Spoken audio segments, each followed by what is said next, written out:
What's up, guys? Welcome into another episode of the Wolverine Live Recruiting Show. I'm your host, EJ Holland. Alongside me is my co-host, Zach Libby, and we are going to talk about as much Michigan recruiting as we can. Obviously, the main focus is on Jim Harbaugh, who is currently in Los Angeles. A lot of rumors buzzing around in regards to Harbaugh and the Chargers. We'll see how everything transpires. In the meantime, in between time, the staff's still out recruiting. So we'll talk a little bit about that. We'll talk about no visits happening in January so far. But before we do, I do want to remind you guys to like this video, subscribe to our YouTube channel for free, and also subscribe to thewolverine.com for $1 for 1 month.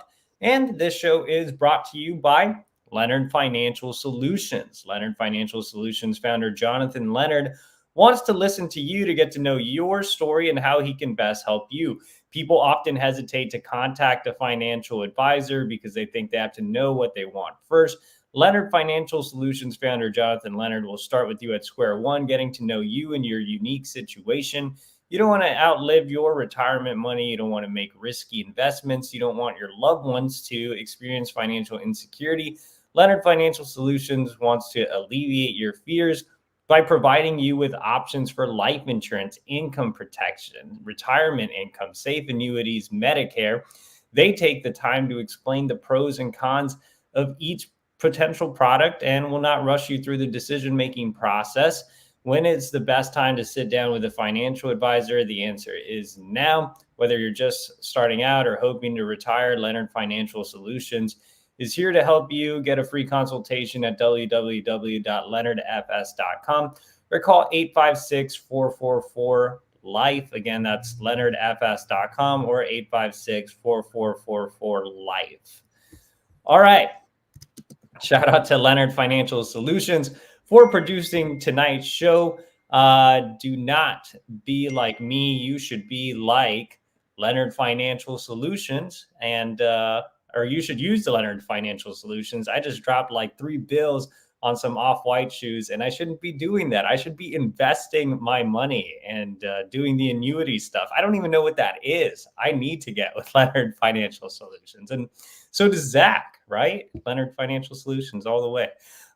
Anyway, Zach was just bragging about his new AirPods today, which I think he's currently No, he does. He's not using them, but we shouldn't be dropping this cash. We should be using Leonard Financial Solutions, and so should you guys. Anyway, let's go ahead and dive into tonight's show. If you have a question, this is the super chat show, so make sure to leave a super chat. That money goes directly to our travel budget, which we hope to do soon. But obviously, right now, the elephant in the room in terms of recruiting is, why isn't there any kids on campus? It is January. It is the contact period. That means recruits are allowed to make it to Ann Arbor and visit with the staff. Now, Zach and I have spent the early part of this week, so yesterday and today, as well as our team writer, Chris Ballas, trying to figure out, why is this year so different from the previous years? Jim Harbaugh has done this before. This isn't the first rodeo. He had some interest in the Denver Broncos last year. It didn't matter. He was still on the road making in-home visits. Recruits were on campus. And the year before that, he was really close to getting that Minnesota Vikings job, and they still had guys on campus. This year, fresh off a national championship, they don't have guys on campus. Harbaugh has not been on the road at all. So our thought process was, what if they self-impose? Like last fall, they kind of put a ban on hosting recruits for the first few games, based off of the cheeseburger scandal, whatever you want to call it. So, we thought, what if Michigan's trying to self-impose, trying to play it safe just in case the NCAA does come after Harbaugh or something like that? But this is not self-imposed. They're just opting not to host recruits, I guess, until the Jim Harbaugh situation gets played out. So what do you make of it, Zach? Do you think it's the right decision not to bring in recruits with Harbaugh continuing to flirt with the NFL? Or would you like to see them bring in recruits to get some time with other staff members that still might be here regardless of Harbaugh? I mean, you're looking at Sharon Moore as maybe your next coach. So wouldn't you want recruits to get face time with him? What do you make of no January visits so far? Yeah, I thought about it this week and, going back and forth in terms of whether or not there's a point, considering Jim Harbaugh's interest in teams like the Los Angeles Chargers. But, if you brought in recruits, let's say this upcoming weekend, have your junior day be this weekend, that question still hasn't really been answered, right? Like, who's the head coach, and you got to think about who they brought in last year and the amount of times they did. There's so many recruits, top targets, key guys, must-lands, guys who came in for the fall, games like Ohio State, Purdue, Bowling Green. A bunch of them came for the barbecue at the Big House. More showed up for last year's junior day event. I think there was 2, and then spring camp practice. Knowing that and the uncertainty with Harbaugh's position or stance or future with Michigan, maybe you could have brought in local guys or Midwest guys, guys who don't need to make a flight or a days long trip to get to Ann Arbor. But I always, I going back to, like outer region kids, guys who are must lands, I honestly don't see a point unless there's clarity on the future. And knowing the timeline for this January contact period, there's like 2 more weekends to bring in recruits if needed. And knowing that Harbaugh, based on reports, is striking distance in closing in on a deal with the Chargers, I feel like the process is pretty simple if we know where Harbaugh stands with his career future. If, let's say, offense coordinator Sharon Moore gets the keys to the program, or if Harbaugh returns, as early as this week or next, that final weekend, so that February 3rd and 4th is perfect for a blowout recruiting event for junior day. I mean, there's things like the home basketball game, you can bring recruits to that. You can have Herbert's presentation. You can have meetings with the individual coaches. You can have tours. But obviously in order to have to happen, you need to have clarity on who's a leader. So visitors can come in without questioning who's the head coach. So if, let's say, more people know that he's the leader moving forward and so on and so forth. Worst case, I guess if nothing is known until after February 4th, then obviously you just have to have an aggressive recruiting stance, like unknown to mankind, by spring camp practice. So I think the uncertainty with Harbaugh is kind of hindered, bringing in recruits, but I feel like the quicker this gets resolved, obviously, as I mentioned, that final weekend is just a perfect opportunity for Michigan to capitalize on its momentum from the national championship win. We do have a super chat coming in from Shane Johnson, and he says, what's wild is the leaders and best, even after a natty, still can't figure out NIL like Ohio has done the past 3 weeks. Where's Steve Ross and the big rich alum base? Yeah, I mean, there's not really a question there, though. I mean, which, again, appreciate the comment, Shane, but I think you can dive into this a little bit. If you haven't noticed, Ohio State has been killing it both on the recruiting trail and in the transfer portal. I mean, they took advantage of Nick Saban retiring by getting Julian Sayin, the number 1 quarterback in 2024, on top of the fact that they already have another top 5 or 10 guy in Aaron Nolan. So, it's really interesting what Ohio State has done. I mean, they've completely rebuilt their roster. They landed Caleb Downs as well, who's one of the best young safeties in college football. So, Michigan in the same time period, I think yesterday or the day before, I saw they landed a long snapper, but outside of that, there hasn't been much activity with the transfer portal or with, recruiting, obviously.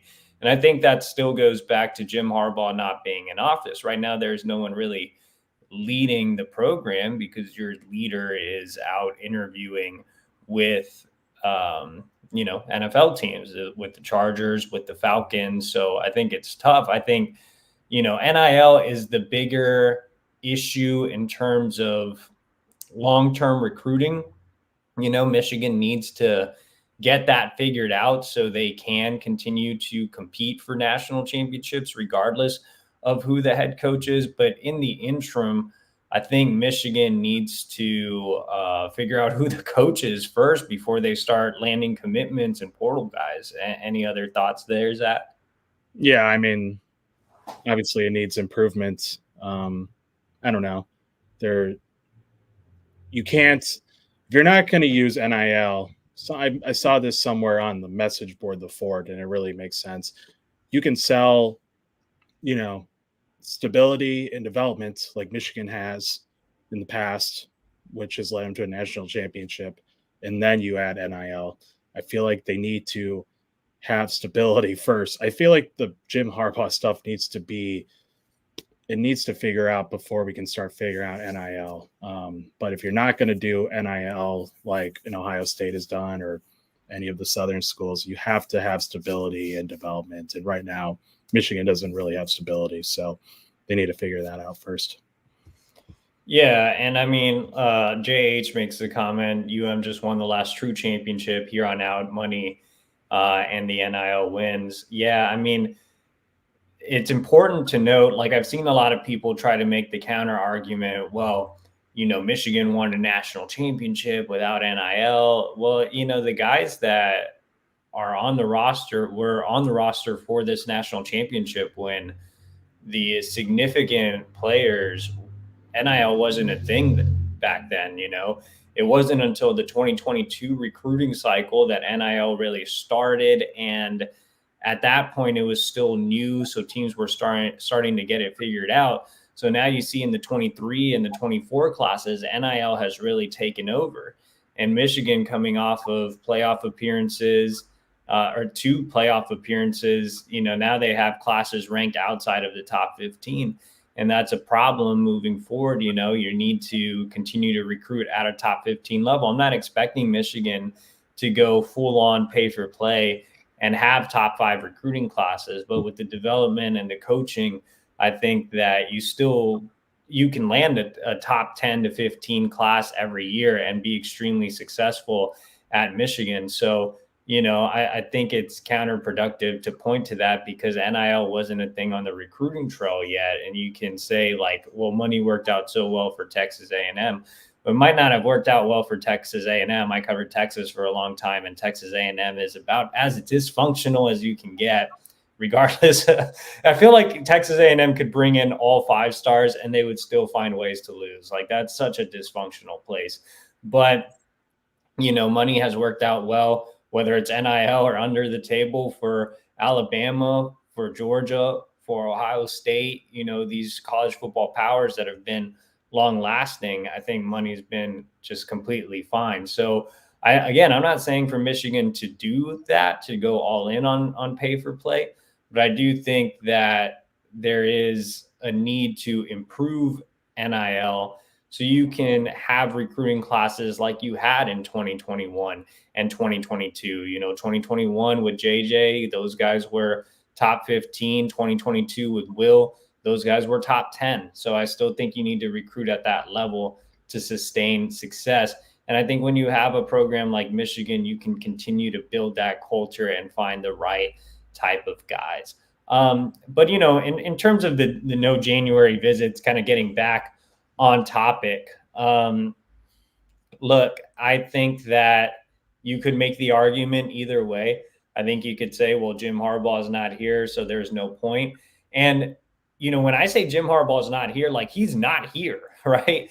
I mean, in previous years, he's been on campus for these visits in the past. But, you saw this past weekend, he was in Baltimore for his brother's game, and he was at the rally or whatever in Washington, D.C. So he's not even on campus for these, weekends. So it seems like Harbaugh has completely checked out of recruiting, whereas in years past, he had not. So I think it makes it more difficult to bring guys in. Still, I think if you're Sharon Moore, I don't know if you just go rogue or something, but if I knew that I had the opportunity to become the next head coach, I would personally be trying to get guys on campus, whether it's just offensive line guys or offensive targets in general, I would make sure that if I'm Sharon Moore, I say, hey, Mike Hart, Grant Newsome, Ron Bellamy, let's get some guys on campus, whether Harbaugh is here or not, because we're the guys that have the relationships with these, underclassmen so far. And, if I'm the next head coach, I want you guys to be on staff, so let's try to build some momentum now, because the longer you wait to get guys on campus, the more the national championship, kind of aura is fading a little bit. So I get Zach's point, though. You still have 2 weekends left, but it doesn't look like they're going to bring in any guys this weekend unless that Harbaugh situation gets resolved and to make a quick turnaround on Moore. That leaves you 1 weekend, February 3rd. And, a lot of these guys, Michigan's a national program, right? So they recruit everywhere. A lot of these guys have already made plans for February 3rd. So it's going to be tough to hop on a plane or get a last minute plane ticket to come to Ann Arbor, because that hasn't been really planned yet. Now, I think that they can make it happen with maybe some guys from the East Coast or some guys from the DMV where flights are a little cheaper, and obviously more of the local guys. But, it's kind of a mess in terms of recruiting. I feel like either way, even if they do have a big weekend on the 3rd, they wasted the entire contact period, and wasted an opportunity to build off a national championship. And it's not really Michigan's fault. It's more, it's the situation at hand with Jim Harbaugh. And I mean, he delivered a national championship, but at the same time, looking ahead, I think it kind of sucks that they're not really capitalizing on that momentum. All right, Zach, any last thoughts on no January visits so far? Maybe some guys will pop up on campus soon. Yeah, maybe it's just an optimist viewpoint, but I feel like this Harbaugh situation is going to get done sooner rather than later. So if that, like I said, that first weekend in February looks like a window to bring in guys. Yep. So we'll see what happens. Remember, for those of you that are not familiar with the recruiting calendar, the contact period ends right before National Signing Day, which I believe is February 7th. Mm-hmm. So then you have a month-long dead period again. So you're looking at not getting in any recruits until March. That, in the recruiting world seems kind of far removed from trying to build momentum off the national championship. So, we'll see how everything kind of plays out here over the next few weeks. But like I said, Michigan's staff is still on the road. Sharon Moore is still on the road. In fact, he was right down the street, staying in state, seeing a top offensive line target, Avery Gash, out of Birmingham Grove. Zach, you've been all over the Avery Gash recruitment. Tell us a little bit about where Michigan stands and how Moore's visit went out there. Yeah, so as EJ mentioned, Sharon Moore stopped by Birmingham Groves, 45 minutes north of 45 minutes north of Ann Arbor. You saw Avery work out, and they met. As for this overall recruitment, communication picked up in the fall, obviously, with 25 recruits able to contact coaches directly, despite the fact that Sharon Moore had so much on his plate regarding, sole play calling duties, the offensive line, and 4 games as an acting head coach, they still found ways to talk. Moore actually saw Avery Gash as well in person at Groves during his playoff game during Michigan's bye week.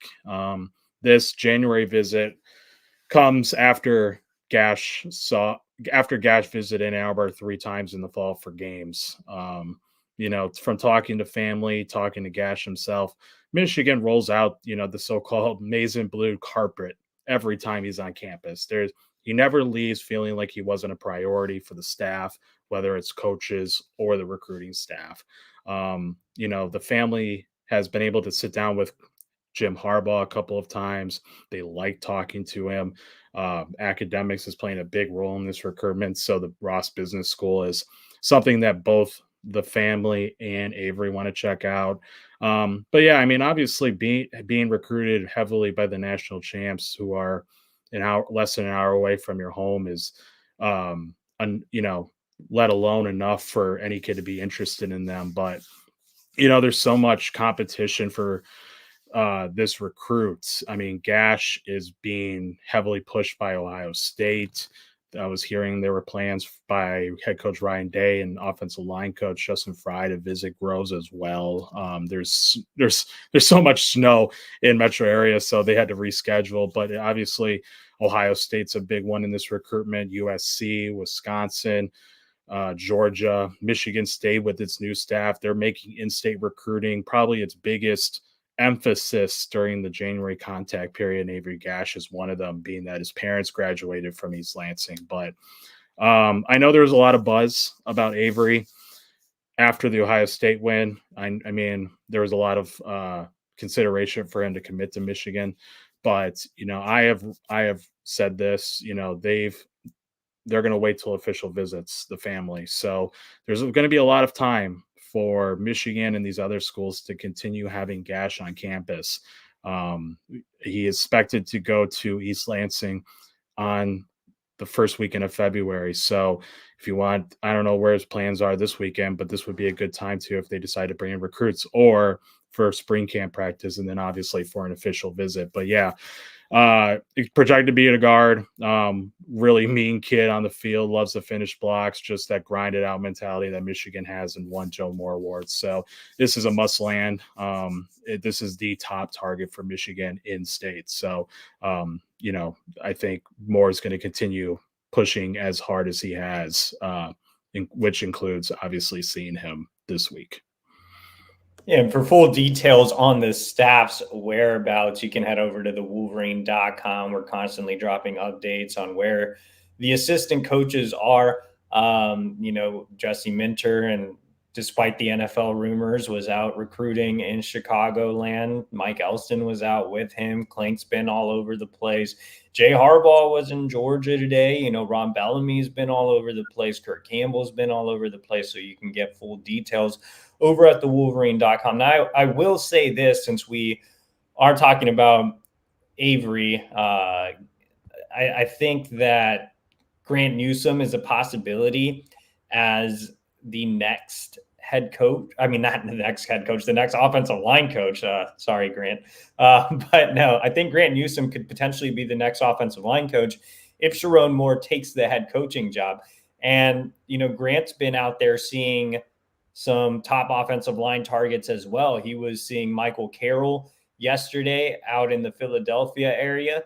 And on Thursday, he'll actually see Rowan Byrne up in New York. So, keep an eye on Newsome. He could be, I already think he's a rising star when it comes to the Michigan coaching staff. And I feel like he can make big impacts with guys like Gatch and Carroll and Byrne. So again, for more on Michigan hitting the road, head over to thewolverine.com. And remember, if you want a question answered on tonight's show, hit that super chat button. Shane Johnson's already done it twice. He's back with another $1.99 super chat. And he says, thoughts on Ron Bellamy? The wide receiver room has been very underwhelming. Zach, I'll let you go first on this one. I don't really understand the criticism that he's gotten from Michigan fans. He coaches a position that has such a high market value regarding NIL that when you coach a team like Michigan who doesn't necessarily play that game, you're at a disadvantage, and it's not something that you can control yourself. I mean, look, this is a guy who has so many connections in Dallas and Louisiana because he was born there, and just hotbeds of wide receivers, right? And he is not afraid to go after the top dogs. Whether or not he lands them, I don't think it's really, I don't see anything where like he needs to improve, right? Like he coaches a position, as I mentioned, that commands so much value from an NIL perspective that it's like, how can you compete with that?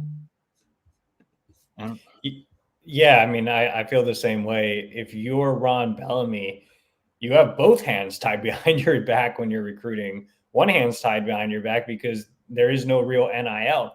And when you're looking at top 100 wide receivers, top 200 wide receivers, those guys are commanding NIL dollars. They look at Michigan and they look at other schools, and there's more monetary opportunities elsewhere. The other hand is tied behind his back because of the offense. So you're trying to pitch a top 100 or 200 wide receiver on playing at Michigan, where the offense isn't very pass happy and you're not going to get paid. So, I mean, you're not going to get paid up front. You might get paid later. But, other schools are saying you'll get paid now and we'll throw the ball. And so that's really tough to recruit against. Anybody that's coaching a premium position right now is in a really tough spot. Ron Bellamy's in a tough spot. Steve Klinkscale is in a really tough spot too. You look at corners, I mean, there aren't a lot of premier corners out there, and the ones that are out there are getting top dollar. So despite, Klink has a little bit more of an advantage than Bellamy does, because at least Klink has a defense to sell. He has Will Johnson to sell. Bellamy's handicapped by the offense, but still, I think Klink's in a really tough position. I think Mike Elston's in a really tough position to find those really high level defensive linemen. And I think you've seen Elston not be crazy active on the trail as maybe Klink and Bellamy are. I think he's playing it more like, all right, I'm going to find these hard hat lunch pail type of kids that work hard and I'll develop them. And that's what he's done recently, landing guys like, Brooks Barr and Ted Hammond and Owen Wayful and, Bobby Kanka this cycle. And so I think Elston's gone that route. He's not really even going all in on guys that could potentially be pay for play. So I think that with Bellamy and to a lesser extent Klink, it's not really their fault. It's just, they have things working against them right now in today's college football recruiting landscape. Speaking of Klink, let's go ahead and move over to our final topic, and that is Dorian Brew, top 100 cornerback out of Texas by way of Ohio, has delayed his decision. He initially listed Michigan in his top group. He was set to make a commitment this week. A lot of people, including myself, picked Ohio State to win this recruitment, but Klink and some other schools visited him over the last week and a half, and he decided to delay. Zach, how are you feeling about Dorian Brew? I know he's a Texas guy, so I should be more familiar with him, but he's not a true Texas guy because he is from Ohio. He spent most of his high school career in Ohio, actually at the same high school as Rod Moore, Clayton Northmont. So you're a little more familiar with Brew. How do you feel about him delaying his decision? Do you think Michigan's a true contender, or do you still think this is Ohio State's to lose? Yeah, so Northmont is suburban Dayton, and Dayton is very Ohio State, like favors Ohio State. Guys like Aaron Scott in the 24 class cornerback is from suburban Dayton. He went to Ohio State, so on and so forth. When you mentioned Rob Moore, former graduate of Northmont, he's a selling point on himself for Ohio kids, right? Didn't get an offer, ended up making big plays against the Buckeyes and is a starter, right? But with Brew, he's a safe bet for Ohio State. His mother was an All-American track star for the Buckeyes. She's actually on Ohio State's track team Hall of Fame too. As you mentioned, he moved to Texas, to Conroe, which is an hour north of Houston. And Houston is home to cornerback commit for Ohio State, Devin Sanchez out of North Shore, who's the number 6 overall recruit in the country. They're good friends. And as I mentioned, they're less than an hour away from each other. But with Michigan visits, he's been there twice before he moved to Texas for a spring camp practice and then the barbecue at the Big House last year.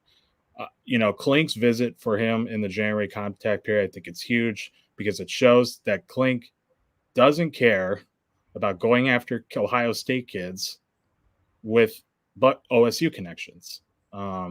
He's had success in that state these past 2 cycles in 23 and 24 by landing 8 commits, including top 100 running back Jordan Marshall, who was really desired by the Buckeyes. He pulled all the stops for guys like Bryce West and Aaron Scott this past cycle. Didn't win, but not without effort. But this 2025 class for kids with Ohio State roots and guys that Klink is personally going after, this is the class to get a big win. And I mean, like those top 100 kids, immediate impact players. As I mentioned, he missed out on some guys, but this is where you can gun for those top dogs. Dorian Brew, Trey McNutt out of Shaker Heights, Dwayne Galloway, number 99 overall player from Columbus. Like, there are some talent who have visited multiple times in Ann Arbor, down south of the border. And if anyone can grab a kid like Dorian Brew or a Trey McNutt or Dwayne Galloway, uh, some of them who are heavy leans or even legacies to Ohio State, I feel like Klink is the guy to do it. I also think the pitch is, look at Ohio State's corner room. It's getting pretty full. You just landed Aaron Scott.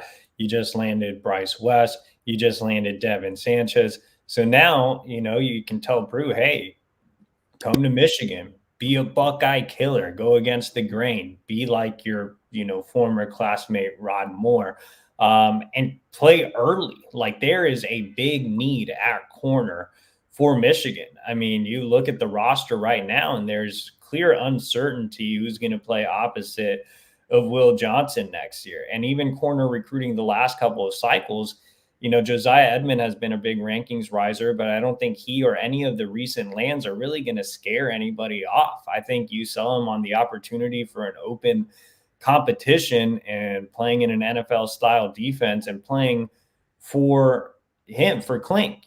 Klink isn't going anywhere, or at least he doesn't plan on going anywhere. So I think that, Klink can still sell himself. Like, yeah, there's uncertainty with Jim Harbaugh, but I plan to be here. I love Michigan. My son's going to Michigan.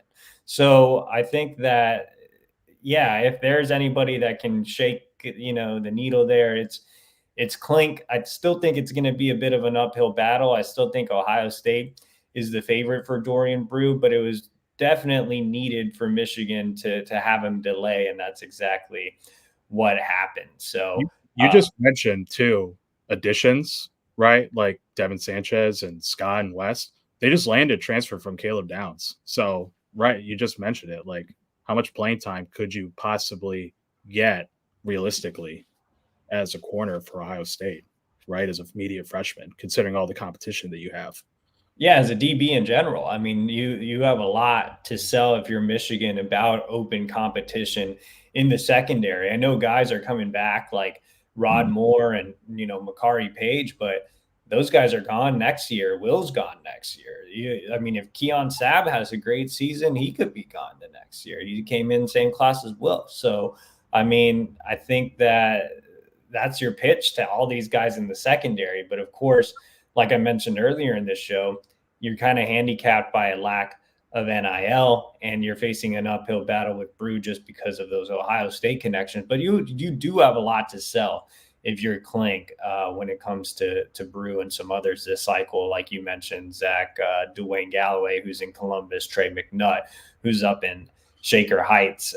So we'll see what happens. I think everybody obviously wants to know what happens with Jim Harbaugh this week. So we'll continue to play it by ear. We'll continue to report on what we can report as the Michigan staff continues to hit the recruiting trail. Appreciate you guys for joining us tonight. Make sure to like this video, subscribe to our YouTube channel for free, and also subscribe to the Wolverine for $1 for 1 month. I'll be back tomorrow for the Wednesday Q&A show unless something breaks with Harbaugh. So, keep it tuned in. We'll have all your latest updates over at thewolverine.com from our great team of guys, Chris Ballas, Anthony Broom, and Clayton Safety. So subscribe to the YouTube channel, subscribe to thewolverine.com, and I will see you tomorrow.